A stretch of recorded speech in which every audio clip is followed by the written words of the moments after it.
Well, look at that. 1,000 subscribers. Thank you very much to everybody who subscribed. Thank you to everybody who's just been on the channel and hit that thumbs up.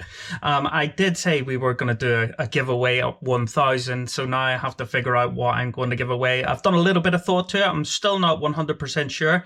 I have had a painting done of my action. I'll put the picture up here now. So if you would like this, a signed picture, I haven't done these before, I'll write a little comment to you as well.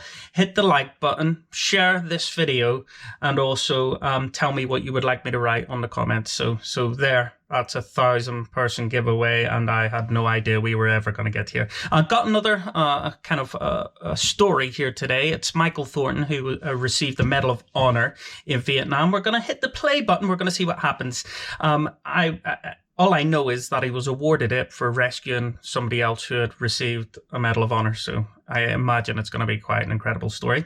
Hope you enjoy it. I'll check in at the end. My mom and dad were both hard workers. My father was my hero in my life. It's what he is still today. He went to work in a cotton mill at the age of 11 years old and supported his family. And I saw the movie The Frogman with Richard Whitmire. I've never seen any old footage of the Navy SEAL kind of training. It looks very specific. We British, we had an old team called the Full Boat Team, and they were the team from the Special Boat Section. My great uncle was actually heavily involved in them in the Second World War. Done a lot of raids in and around North Africa and Rhodes, where he was actually captured. I think I might do a little bit of a story on that there. Let me know if you would like to know about Uncle Bill, who was part of 1st SBS. But this looks very similar to the pictures I seen of them. About the Navy frogmen in Korea, and I was a good swimmer. I love the water. I love water. I've been around the water all my life, and I said, well, I got to join a thing. I want to join the Navy, and I want to be a frogman. And I knew that right off the bat. South Carolina native Michael Thornton enlisted in the Navy after high school. He went through underwater demolition recruit training, and out of a class of 129, was one of 12 chosen to become a member of the elite Navy SEALs. On October 31st, 1972, with the war winding down and few American troops left on the ground, Thornton was sent in with 4 other SEALs on a night mission. They were to gather information on the North Vietnamese and their inexorable advance to the south. Tommy Norris was the senior SEAL on the ground. Myself and Tommy and 3 Vietnamese SEALs, 2 which I had picked.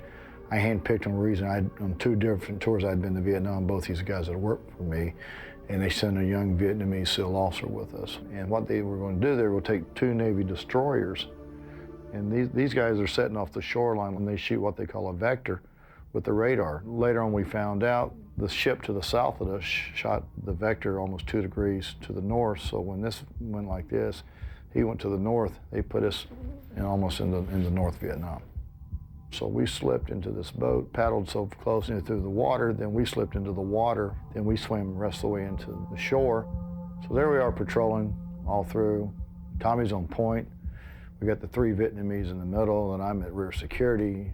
And we're walking through areas that had been no way in hell they could have built all this stuff up in 2 months.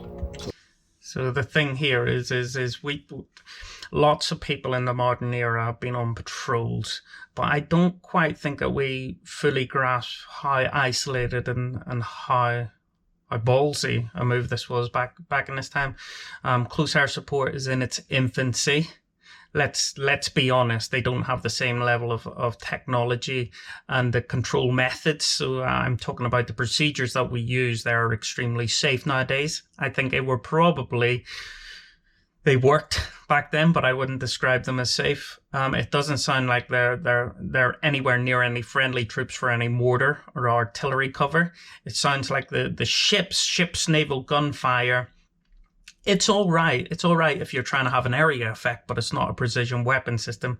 So these guys are basically relying on the weapon systems that are in their hands. It is bold. That is bold. So then, right then, we knew we were way north. So we're heading back out to the east. To our south, we could see this village, heard dogs barking and stuff like that.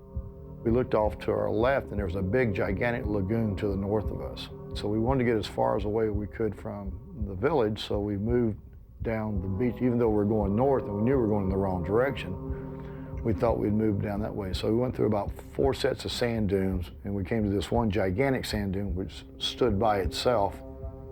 Tommy got on the radio. Well, Quan comes crawling up and says, "Mike, Mike," and he goes like this and points out this way, means he sees 2 enemy.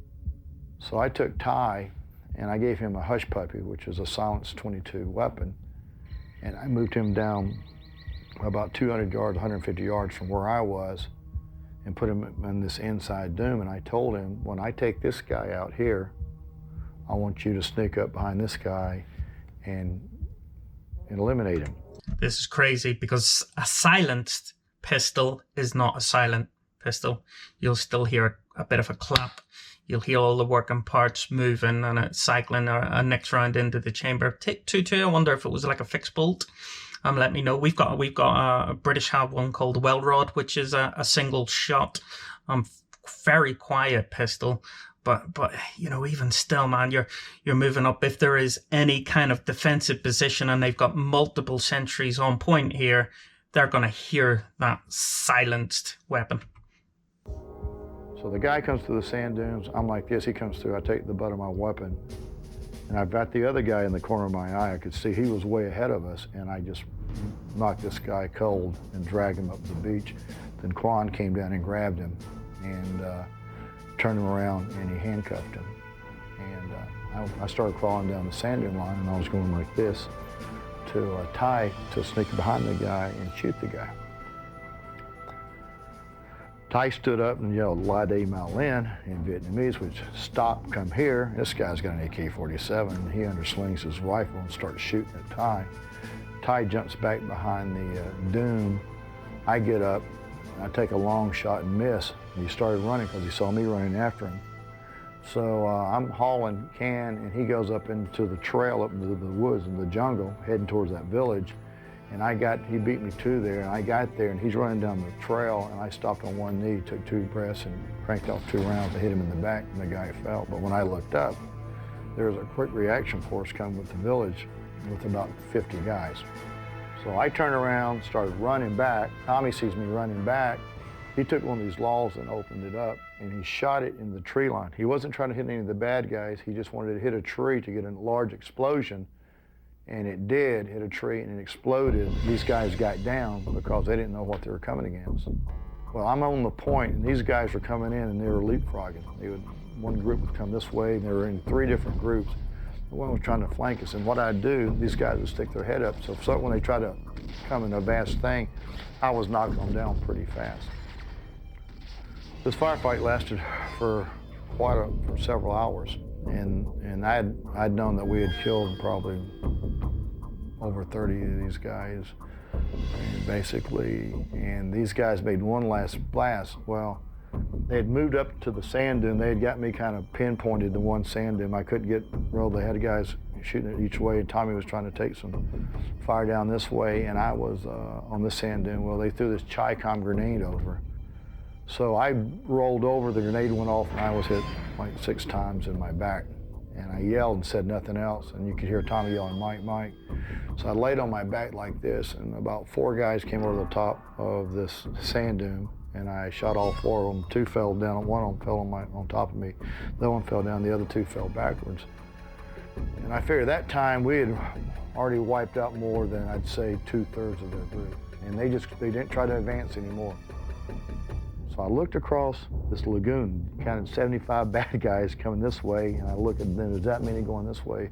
I looked down the beach, and I only see Dang come back by himself. I said, "Dang, where's Tommy? Where's Dawee?" And he says, "Mike, Dawee's dead." I said, "What?" "Dawee's dead." I said, "Are you sure?" This and is very typical of this complex terrain engagement. You're trying to keep enough space in order to remain safe. So whenever that grenade came over, if they were too tightly stacked, they would have taken multiple casualties. It's very hard to communicate. It's very hard to coordinate.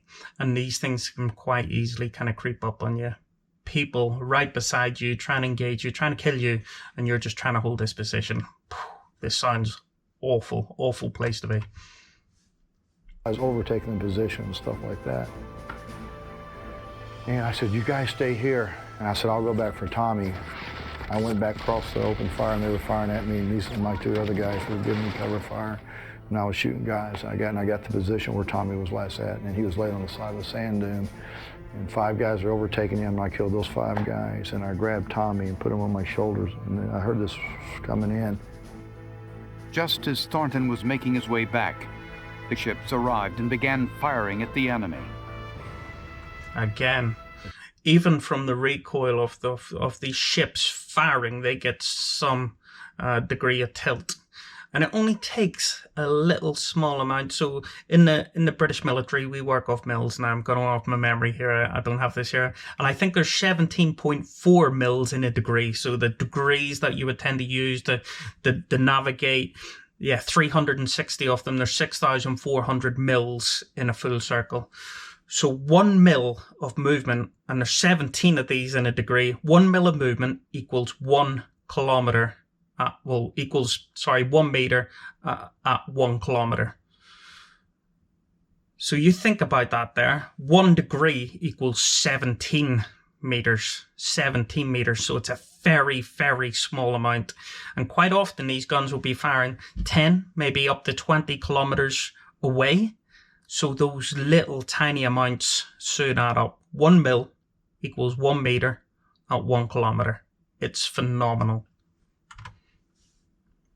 Concussion blew me almost 20 feet in the air, and I had Tommy, he was on my shoulders, and his body flew off my shoulders and hit the ground. And I got up, and of course it's concussion. Of course, when I heard another 8-inch coming in, and I said, oh God. It got those guys' attention real fast, so they all fell back, you know, and I went over and saw Tommy and picked him up, and he said, Mike, buddy, this son of a gun was still alive. Didn't have enough time to do any type of first aid, so I grabbed him, picked him back up. These guys saw me running again. Several guys started running around on the ocean side. They were just hauling. I turned around, I fired at them. I looked back, and my 2 boys were still there, Dang and Quan. Quan and Dang had used all their ammunition. They started swimming. I said, swim, swim. They started swimming, and I was using the last of my ammunition. And I got to the surf zone, and I grabbed Tommy, and I put Tommy in front of me like this. I started swimming like this. I struggled to swim with kit by myself. It was part of our swim test. You had to swim with a Bergen, pretend rifle, all of your kit on. It's slow if you've got boots on and you're kicking and you've got all your clothes. I know he's went through buds. I know he's flipping underwater demolitions, but even still, you don't swim fast. It's just physically impossible. And to do that, to be swimming with your kit and taking somebody else. And these guys were chasing us and they were shooting, and as we swam through the surf zone, you could see the bullets just going through the water just like you do in the movie. Well, I look over to my right, and there's a little Dangover floundering in the water. You know, he was shot through his right hip and blew off his whole cheek of his butt, and he couldn't swim. So I grabbed him, put him in front of me, and I had him wrap his arms around me like this. I had my arms underneath his arms, and he held on to Tommy, and I started this breaststroke, and I swam for approximately 3.5 hours. Thornton towed. I heard 3.5 hours. What did you hear? That can't be right. Had him wrap his arms around me like this. I had my arms underneath his arms, and he held on to Tommy, and I started this breaststroke, and I swam for approximately 3.5 hours. Thornton towed his comrade seaward for hours until they were eventually spotted and brought aboard Are an you American actually ship. kidding? Tommy got back to Da Nang. They took him to Clark's Air Force Base. And his first operation was 19.5 hours long. And we still said he wasn't going to make it. And that was on October the 31st, 1972. It's imprinted. Don't forget details like that. You remember the little things, and you see, he didn't even have to think about it for a second. It was just there. Put in for the medal. They said the only time it was really questioned was in front of the Joint Chiefs of Staff, and he said, how can a guy do all this and still be alive? And the Chief of Naval Operations, you tell me how a dead man does it, and I'll answer your question in general. And that was it. It was signed and gone through it. Wow. So I went back on October the 15th to receive the medal. I try to tell these kids of how many great sacrifices that people have had to give you the freedom to be able to do what you're doing today. How many great men and women have lost their lives to honor us. But I think everybody has to sacrifice for something great, you know. Nothing's given to you, you have to work for it. And I received my medal actually going back in to rescue Tommy. And I mean, we have a love for each other greater than brothers. It's just, until you die together almost, and understand what living's all about. And then I look at life a lot different than everybody else, and a lot of other people, because I live every day to my fullest, and which we all do in our own little way, you know. Post-traumatic growth. So post-trauma doesn't always have a negative impact on everybody. Sometimes it has a positive impact. Sometimes it creates great clarity. It allows you to see life for what it is, an absolute gift, and it enables you to live it to the absolute max. That's exactly what I just heard there from Michael Thornton. Guys, hope you enjoyed the video today. As I said at the beginning, let's get that giveaway going. If you want that picture from my action, please comment yes below. Right beside it, what message you would like from me. I'm not sure when I'm going to be back. You might be able to see over here somewhere. There's some computer equipment. I'm going to be doing a bit of a system rebuild. I'm getting better equipment to do even better videos. I say even better. They can only get better, really. Let's be honest. So thanks very much for checking in once again. And yeah, I'll see you very soon. Have a good one.